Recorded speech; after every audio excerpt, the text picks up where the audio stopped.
and welcome to My Artist Friend, the podcast about the artist behind the art.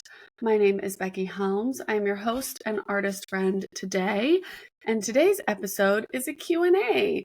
So I put a thing up on Instagram, one of the little question blocks on my stories, and while it was a little bit quieter than I thought it was going to be, and I might have rambled on stories about that a little too much, but I had some of my friends came and asked some questions that I thought were really cool. They're very insightful.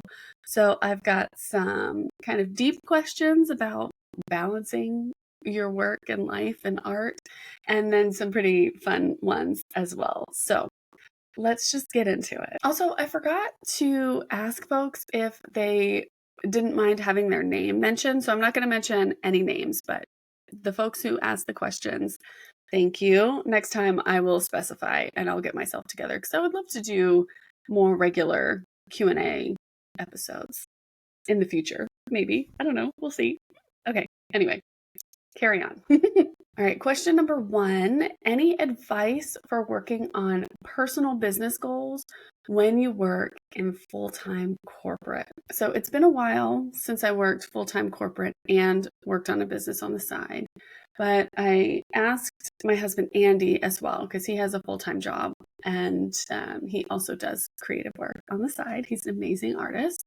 He's at OK Totally, all one word, on Instagram if you want to see his amazing work. But we were thinking about it, and I don't believe there's such a thing as balance when it comes to working on like a full-time job and your business. Balance is a wonderful thing, and maybe some people can do it, and good on them. But for me, I feel like there are going to be seasons of life, there are going to be time periods where you will be working a lot. And then there are times when things kind of pay off from that, and then you can kind of step back. I do think there are a few things you can do to kind of preserve your sanity during times like this. So number 1 is being very specific with your business goals. So I don't want anything vague and open-ended. It's not, I want to have a successful art career. That means nothing. That is a dream. That is a cloud floating through the air. That's wonderful, but you can't grab onto it. We need actual clarity about what you want.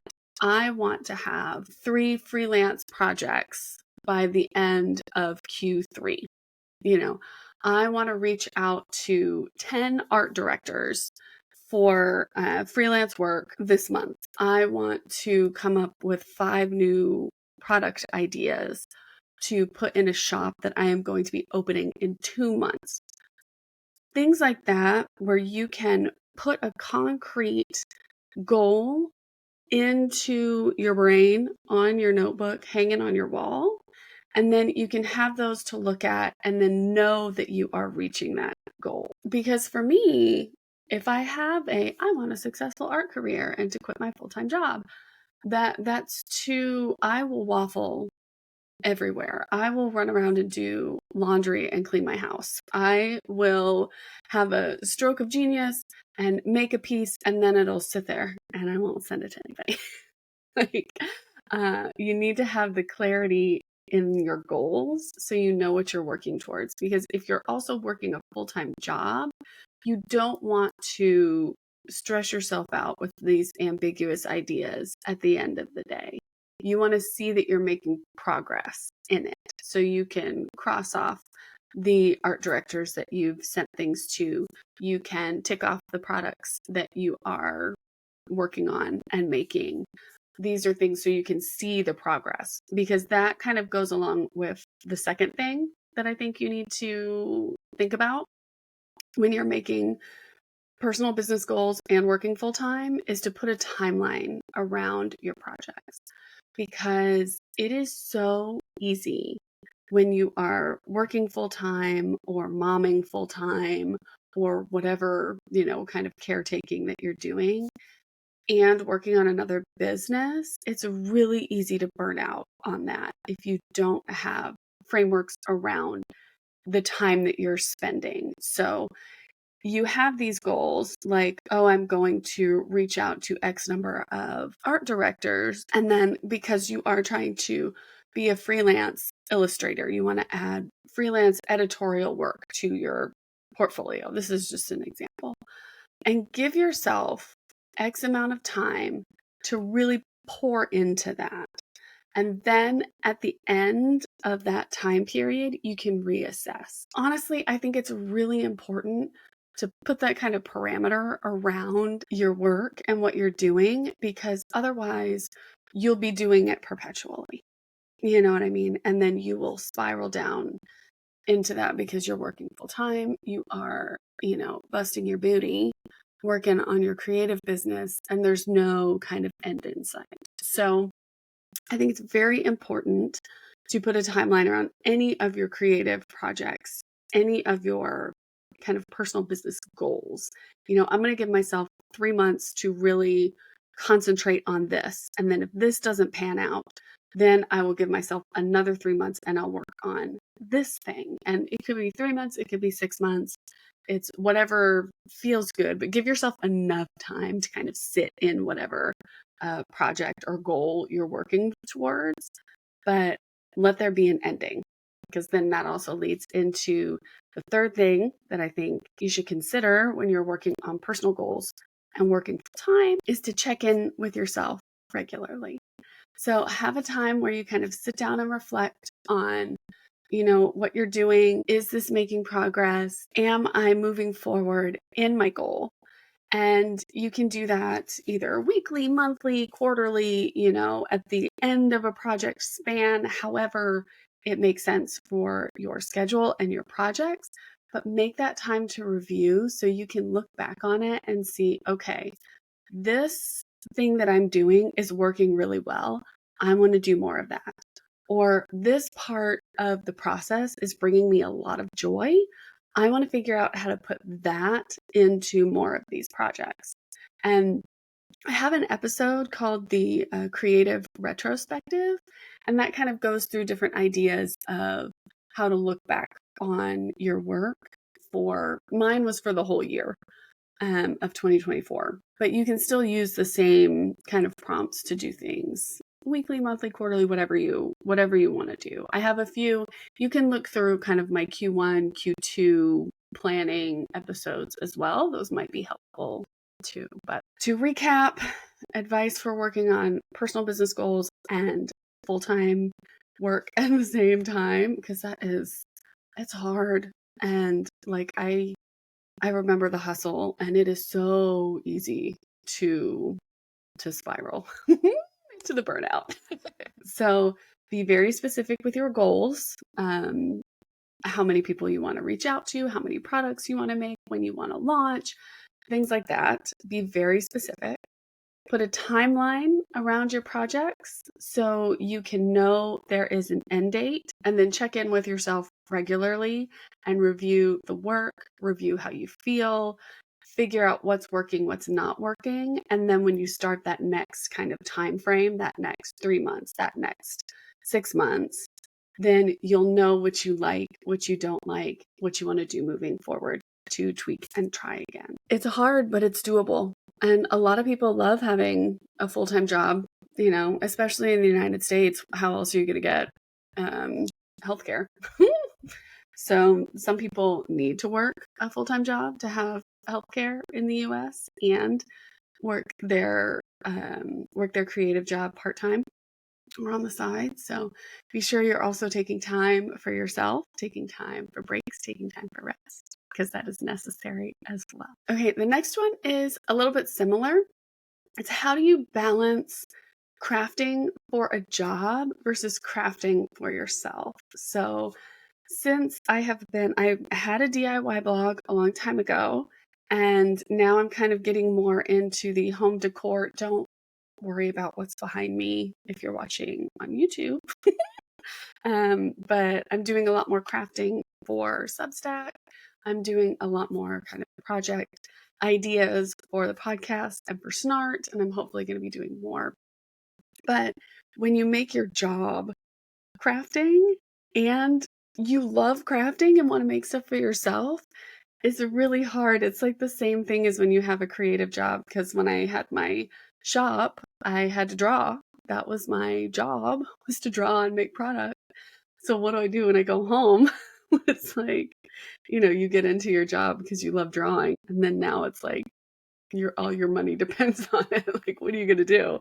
So in terms of the crafts, I overlap both crafting for work and crafting for myself. So most of the things that I make and the things that I made in the past were things that I'd want to make for myself, that I'd want to hang in my house, that I'd want to keep. And that's part of how I kept up the energy to do stuff for work too, is I'm making something that I'm enjoying. It's not just for work. You can also make stuff for other people on your off time, because I love, like, gift giving is one of my love languages. Like, I like receiving gifts. Doesn't everybody?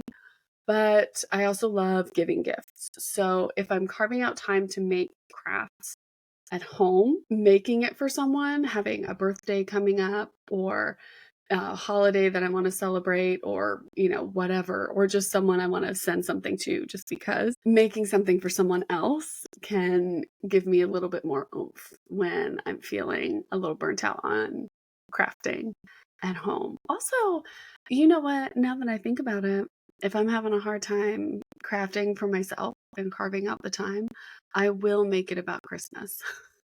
I love Christmas so much. So I will look up a Christmas craft to do. I'll grab a Christmas craft.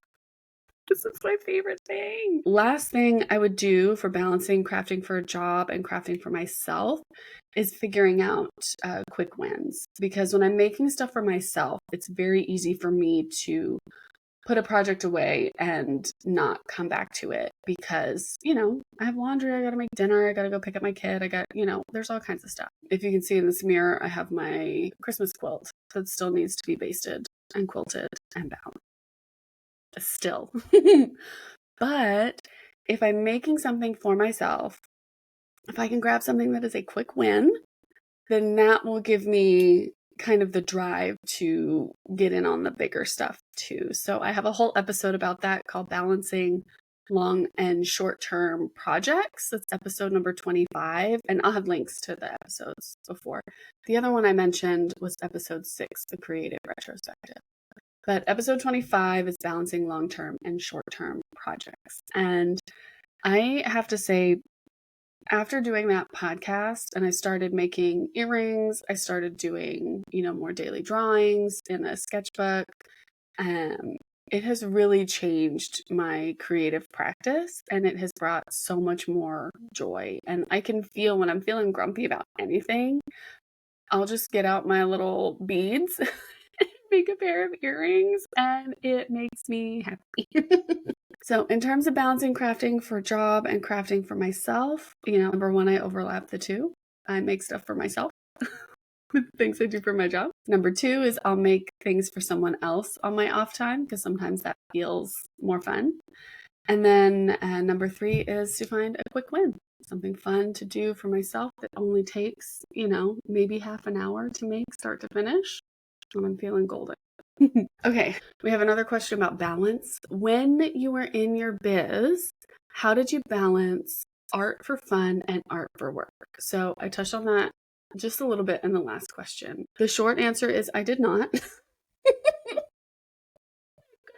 There were some times when I absolutely couldn't, where I was, I was hurting for ideas at work, and all of my creativity was just focused on the business. And sometimes that's just how it is. Sometimes it's just, I need to go home and go to bed. But there were other ways that I was able to kind of find creativity. So for my job, like I said, I would draw and make pins and products and stuff like that. But when I got home, I might not want to draw cats all day. So my creativity kind of showed up in different ways. So it would be art projects with my kid. It would be picking out home decor, prints, tchotchkes, fun stuff for the house, or for our apartment where I was before. It would be drawing silly things for my husband. I love a silly post-it sketch and then just stick it, wait till he finds it. You know what I mean? And little things for my kid. We would have a shared sketchbook and he would draw little things. I'd draw little things. We'd have little games and stuff like that. So when it comes to kind of balancing art for work and art for fun, the creativity, the art showed up in different ways for me in my personal life than it did in my professional life. And I think that's fine. I think that's perfect. I think the stuff that I did at home kind of helped to inform the stuff that I did at work too. So I think it's fun, play with different mediums, do different things, think of creativity in a broader term when you are at home. Because you can even be creative with your food, how you plate the food, what you make, colors you use.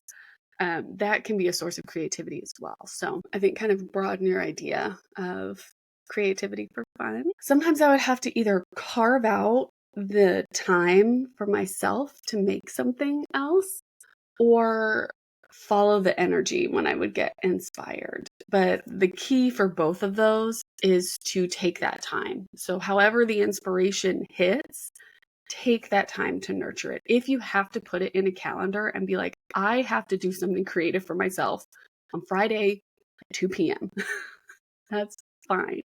Or if you're a little bit more of a free spirit and you go, ooh, I want to go draw down at the Arboretum today, and you can follow that energy and go do that. But the key is to take the time, however you find it.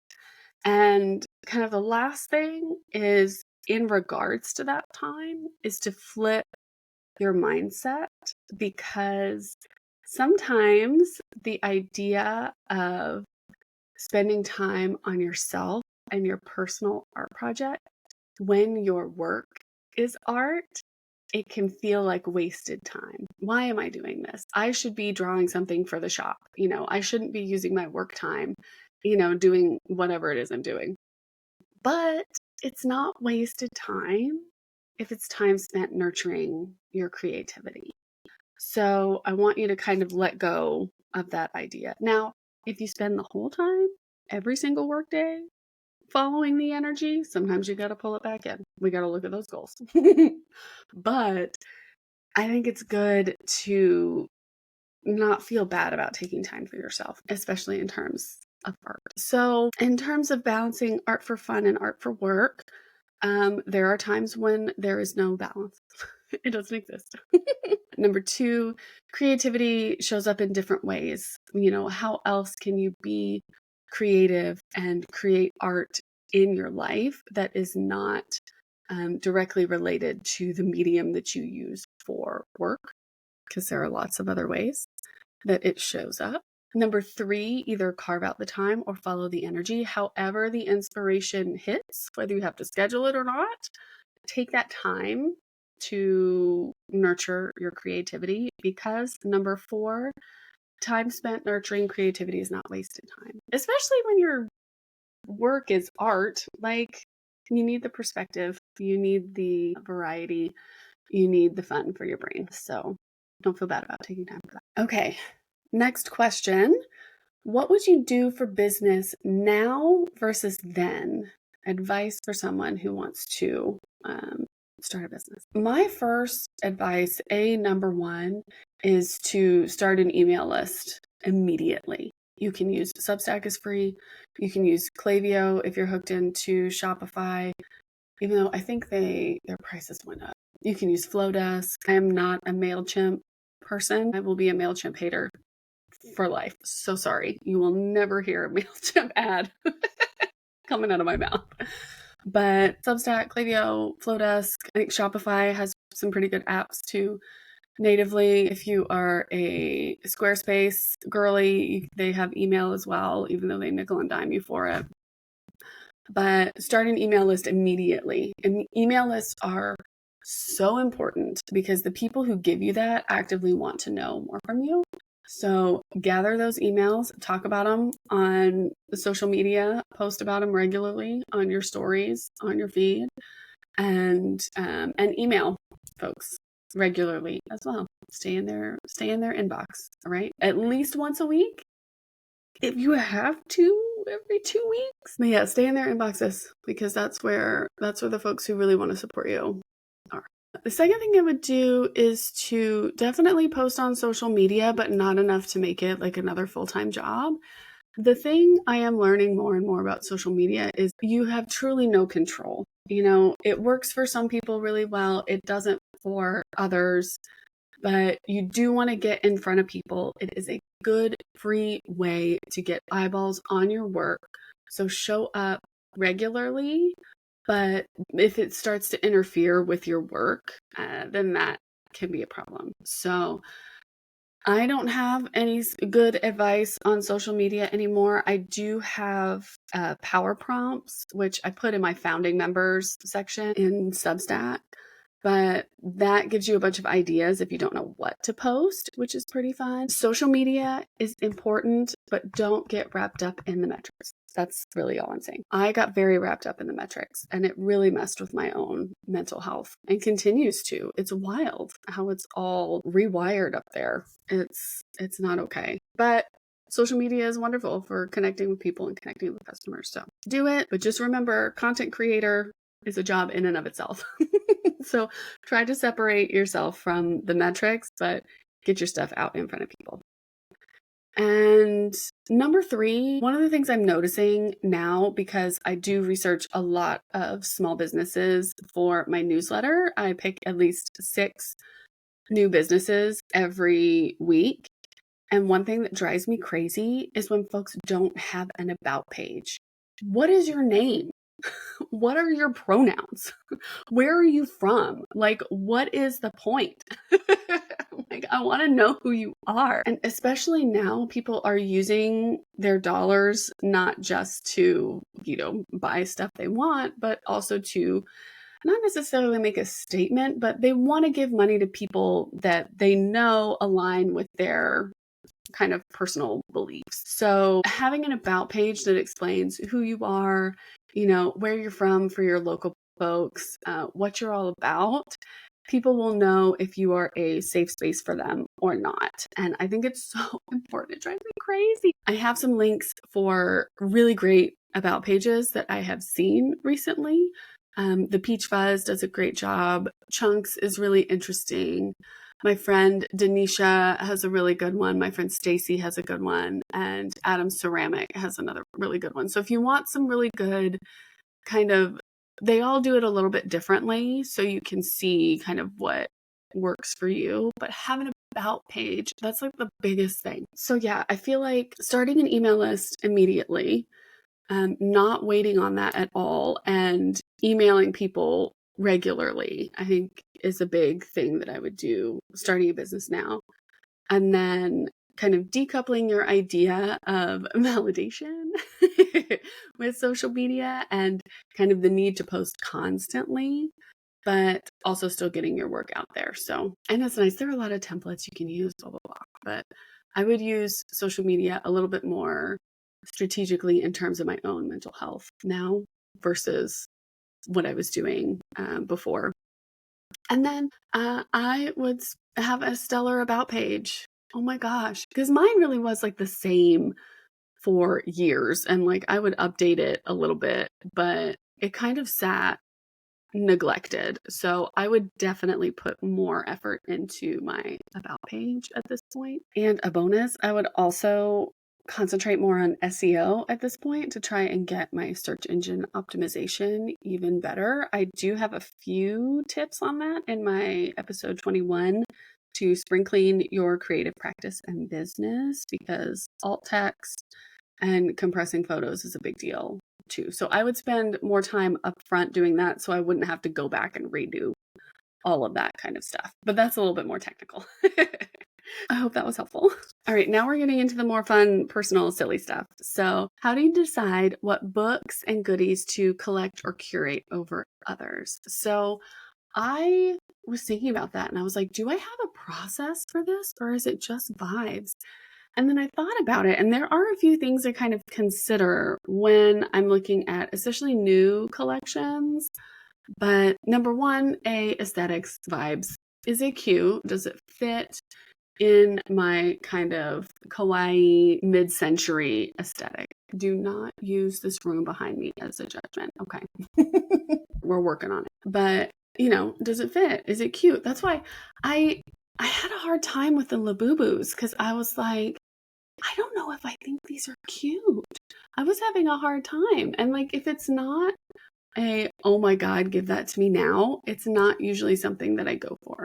I did cave. I got a Labubu. I do like mine. He has little closed eyes and he's sleepy and I love him. But when I was there, I saw they have Powerpuff Girls and these little crybaby things. And that really spoke to me. So, vibes, aesthetics, does it fit with what I'm all about? Also, accessibility. So, is it in the budget? Is it available? Can I actually get it? And is it authentic? So, that's like, for example, I love a swung vase. Oh my gosh, they're beautiful. Just Google swung vases. They're so gorgeous. But they are also expensive. And I have to limit my purchasing when it comes to like antique stores and eBay because they are much more expensive in those places. But if I see one at a thrift store, that is an automatic purchase. You know what I mean? Like there are some things where you keep your eye out and then you judge the price. And if I was on eBay all day, it would be a problem because there are so many really beautiful ones, but easily accessible, but not necessarily in the budget. Same thing with like, I love a Polly Pocket. I had a few Polly Pockets when I was little and I love them so much. But they are kind of getting up there in price and it's hard to find them with the accessories that they have. So the dolls are so little, they're so easily lost that a lot of times, like if you find one that you really like on eBay, it might not have the dolls or the right dolls. And you're like, I don't know, do I just want the compact? And there's just a lot more kind of things to think about when it comes to something like that. It just takes more effort to get like a full set. So that is something to see in terms of accessibility and budget. And then in terms of like authenticity, there are some things like I don't care who makes it. You know what I mean? But if there's an active bootleg community, especially if it's something new that I'm getting into, like I kept seeing these really great Coach bag restoration videos on my Instagram feed. And I was like, these bags are pretty cute. Like, I love the look of like the 60s, 70s, 80s, 90s Coach bags. And I was like, I kind of want to get one of my own. But man, there is a lot of education around Coach bags and looking for authentic things and what to really look out for. And it was a little overwhelming. And I got one. I love my one. And I think I'm just going to leave it at that.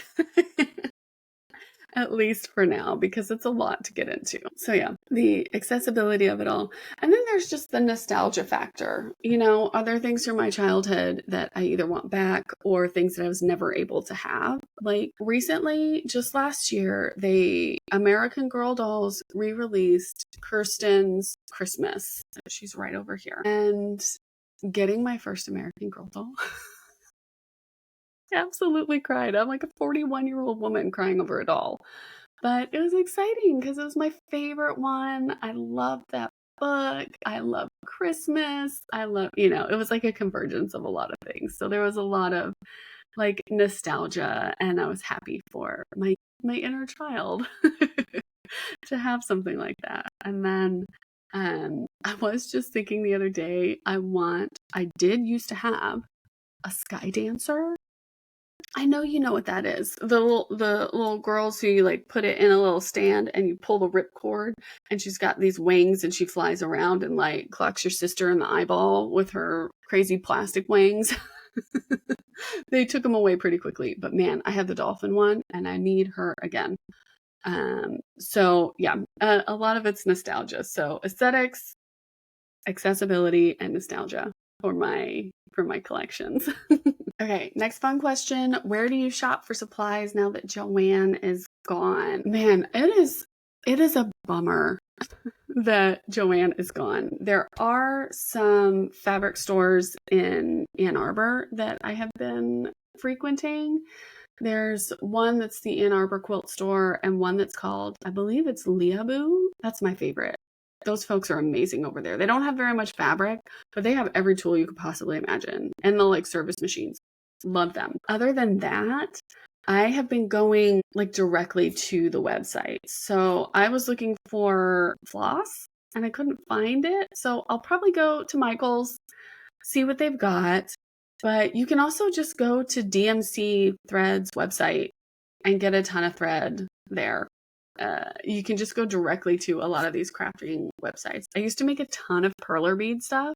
You can order directly from perler beads, like very specific colors and like huge, big template matte things, and they ship really quickly. Like perler is on it. Going directly to places is really good. And then if you have a general idea of a creative thing to do, I think going to a creative reuse store is really great. So I wanted beads for my earrings. So I went to Scrap Creative Reuse in Ann Arbor, and I found a lot of random stuff that I probably would not have found at an actual store. Specialty stores, direct to the actual brands and manufacturers, and reuse stores, I think are probably the best ways to go. And then, Michael's exists, but man, I am gonna miss going to get fabric and notions and knowing exactly what I'm gonna get. But I'll go to Leaboo for that stuff. Okay, next question. How many quilts have you made so far?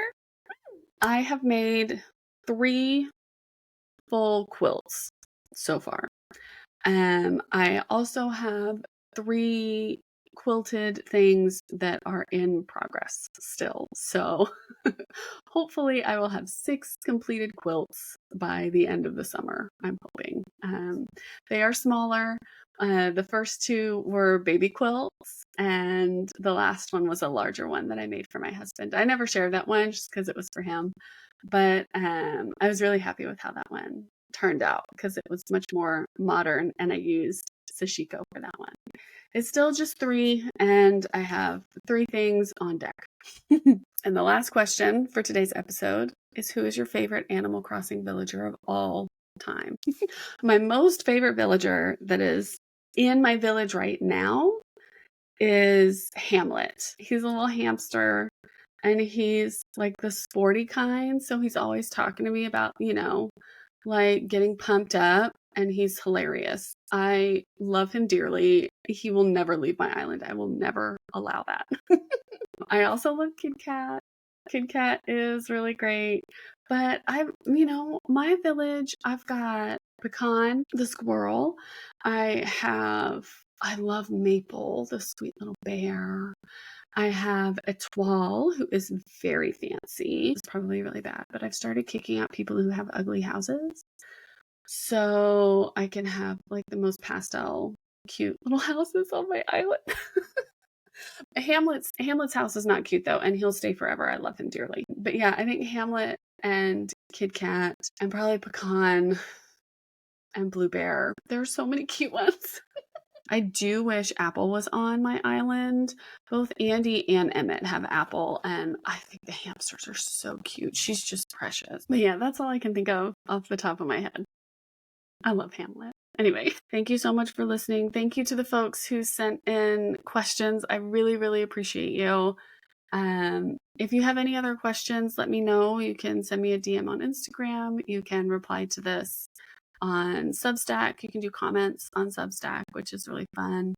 And I will probably put up another little questionnaire later on, and we'll see what other kind of questions we can answer. And yeah, I hope it was helpful. Be sure to find me on Instagram and on Substack. I am at the Becky Helms, and then you can just search Substack for Becky Helms or my artist friend. You can watch this on YouTube. And yeah, just one more episode until the hiatus, which is kind of wild. And I still don't know how to finish these. Okay, I love you. Goodbye.